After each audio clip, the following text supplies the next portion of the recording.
로마서 15장 14절에서 21절 말씀까지 우리가 오늘 살펴보게 됩니다.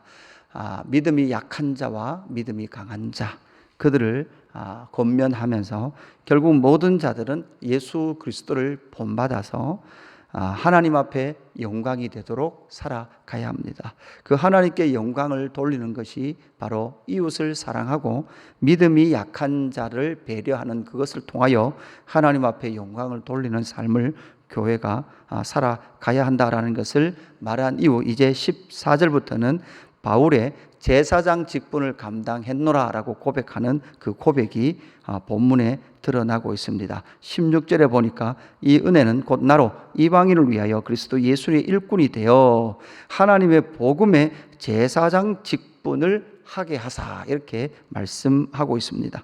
베드로의 그 자신의 사역을 정리하기를 바로 하나님의 복음의 제사장 직분을 감당했노라 라고 고백을 하고 있습니다. 이 제사장 직분은 어떤 일입니까? 바로 모든 민족이 하나님께로 돌아오도록 하는 일입니다. 우리가 잘 알듯이 이 제사장 직분은 출애굽기 19장에 하나님께서 이스라엘 백성들과 함께 시내산에서 언약을 맺고 약속을 맺을 때 이스라엘 백성들 너희의 사명은 거룩한 백성 제사장 나라다라고 분명히 말씀하셨습니다. 그럼에도 불구하고 우리가 잘 알듯이 구약 이스라엘 백성들은 하나님의 그 부르심의 직분이었던 제사장 직분을 감당하지 못했습니다. 이렇게 했던 그 제사장 직분을 이제 바울은 자신을 하나님께서 하나님의 복음의 제사장 직분을 위하여 불렀노라고 그렇게 고백하고 있죠. 이 말씀을 우리가 잘 알듯이 베드로 사도 역시도 베드로전서 2장에서 자신을 또한 하나님의 그 교회들을 제사장 직분을 감당하는 왕 같은 제사장들이다, 그렇게 불렀고 선포했습니다. 구약 이스라엘 백성들은 실패했던 그 제사장 직분을 바울은 이제 자기를 통하여 하나님의 제사장 직분을 감당했노라고 그렇게 고백을 하고 있습니다. 이 일을 어떻게 감당했습니까? 오늘 그것을 한번 찾아보길 원하는데, 첫 번째는요, 바울과 함께하는 동력자들을 통하여 그 제사장 직분을 감당했노라라고 말하고 있습니다. 14절에 보니까 내 형제들아 너희가 스스로 선함이 가득하고 모든 지식이 차서 능히 서로 권하는 자임을 나도 확신하노라. 여기서 권한다라는 것은 서로 권면하고 복음을 권하는 자들의 삶을 살고 있다고, 어디가요? 로마 교회도 이미 그 삶을 살고 있다라고 말씀하고 있습니다. 15절 그러나 내가 너희로 다시 생각나게 하려고 하나님께서 내게 주신 은혜로 말미암아 더욱 담대히 대략 너희에게 썼노니, 이렇게 말씀하고 있습니다. 바로 이 하나님의 그 제사장 직분을 바울과 함께하는 많은 동력자들이 있었다는 거죠. 바울은 다메섹 사건, 자기가 지금 예수 그리스도를 만났던 다메섹 사건 이후 30년 가까이 복음을 전했습니다. 그의 온 삶은 제사장 감당하는 그 제사장적 사역을 감당하는 일이었습니다. 그는 갈라디아, 마게도냐와 아가야, 소아시아에 이르기까지 끊임없이 복음을 전했고, 그렇게 전하는 가운데에서 여러분 로마에 있는 교인들과 또 뭐가 되어 있습니까? 네트워크가 되어 있다는 거죠. 여러분 생각해 보십시오. 바울은 로마에 간 적도 없습니다. 로마는 상당히 지금 바울이 지내고 있는 지역과도 상당히 먼 거리에 있습니다. 그럼에도 불구하고 지금 바울은 로마에 편지를 써보내고 그 바울의 편지를 읽을 로마의 성도들이 있다는 거죠. 이것은 놀라운 네트워크였습니다. 왜 그러합니까? 바울이 자기가 복음을 전하는 동안 끊임없이 복음의 열매를 보았고, 그 복음의 열매를 함께 맺기를 원하는 사역자들과 뭐가 되었다는 거예요? 네트워크가 되어 있다는 것이죠. 그래서 바울은 혼자 사역한 것이 아니라 내 형제들아 라고 말하고 있듯이 지금 뭐 됐다는 거죠? 동력하고 있었던 하나님의 사람들, 하나님의 복음의 제사장 직분을 같이 감당하는 하나님의 사람들이 있었고, 그들은 하나님의 진리의 말씀으로 말미암아 서로 동일한 사역을 해가고 있다라고 그렇게 말을 하고 있습니다. 우리가 지금 로마서 1장부터 14장까지를 묵상했잖아요. 그럼에도 불구하고 이 긴 로마서를 바울은 15절 끝에 보니까 대략 너희에게 썼다, 이렇게 말하죠. 그러니까 바울이 복음을 한다면 사실은 이 로마서보다 더 많은 그런 글들, 그러니까 사실은 이 이스라엘 백성들의 로마 교회나 지금 많은 교회들은 구약 성경을 이미 가지고 있죠.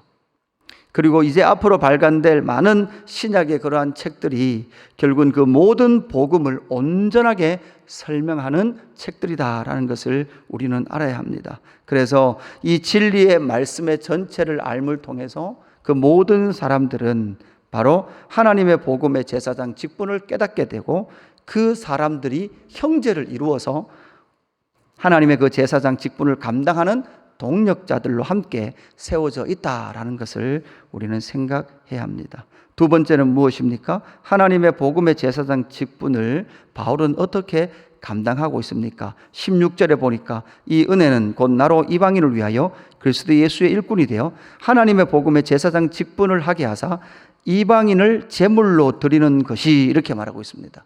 그래서 하나님의 복음의 제사장 직분을 바울은 이방인을 제물로 드리는 그 일에 자기는 부르심을 받았다라고 고백하고 있습니다.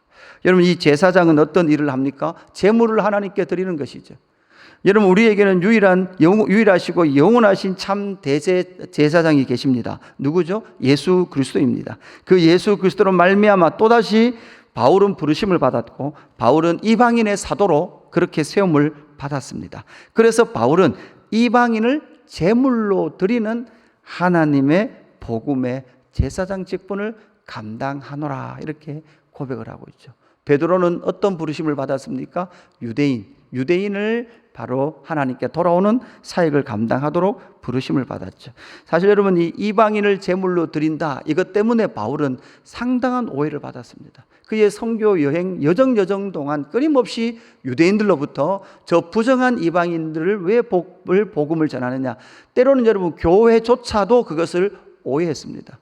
우리가 사도행전을 공부해 보신 분들 아시겠지만 누가는 의도적으로 사도행전 전반부에 베드로라는 주인공을 세우죠. 그 베드로의 그 회심 사건부터 시작해서 베드로의 세계관 변화까지, 나중에 고넬료라는 로마의 백부장, 이방인이었던 로마의 백부장 고넬료의 회심 사건까지 다 경험하게 해서 유대인이었던 베드로의 세계관이 이방인은 부정하다라고 생각했던 그 생각을 바꿔내시죠. 여러분, 이것은 신구약 중간사 400~500년 동안 유대교에 쩌들어 있었던 이스라엘 백성들이 자기들만 구원을 받고 이방인들은 부정하다라고 생각했던 그 생각을 바꿔내는 놀라운 세계관의 변화였습니다. 그렇게 베드로의 세계관을 바꿔낸 이후에 누구를 등장시킵니까? 바울을 등장시켜서 결국은 이방인도 하나님의 구속의 경륜 안에 있었고 그 이방인을 하나님께 드리는 것이 결국은 이스라엘의 원래 사명이었다라는 것을 우리는 다시 한 번 더 확인하게 되는 것이죠. 이것을 통하여 결국은 바울은 끊임없이 복음을 전했고 그 열매가 지금 어디에 맺어지고 있습니까? 로마 교회에도 맺어지고 있습니다. 그러나 로마 교회도 또 갈등하고 있죠. 무슨 갈등을 하고 있습니까? 유대인과 이방인의 갈등을 하고 있는 그 갈등 속에서 바울 자신은 이방인을 제물로 드리는 그 하나님의 제사장 직분을 감당하노라라고 고백을 하고 있습니다. 그러한 일들을 통하여 나타난 것은 무엇입니까? 하나님의 복음의 제사장 직분을 바울은 어떻게 감당했습니까? 마지막 세 번째는요, 자신을 통하여 분명히 하나님은 역사하셨다라는 그 증거들을 바울은 가지고 있었습니다. 18절 말씀 보면 이렇게 말하죠. 그리스도께서 이방인들을 순종하게 하기 위하여 나를 통하여 역사하신 것 외에는 내가 감히 말하지 아니하노라, 이렇게 말합니다. 바울은 자기를 자랑한다. 무엇을 자랑합니까? 그리스도께서 이방인이 하나님께로 돌아오는 일을 위하여서 그리스도께서 내게 베푸신 하나님의 권능들이 있다는 거예요. 그 권능들이 무엇입니까? 18절 끝에 보니까 말과 행위예요.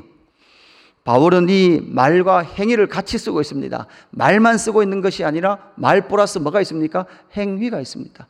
그러니까 바울은 말씀을 선포했고 그 말씀을 선포한 대로 그는 뭐 했다는 거예요? 살아갔다는 거예요. 이게 참 중요한 것이죠. 여러분, 말씀만 가르치는 것이 아니라 말씀을 가르친 대로 살아가는 거죠. 이것이 정말 복음의 능력입니다.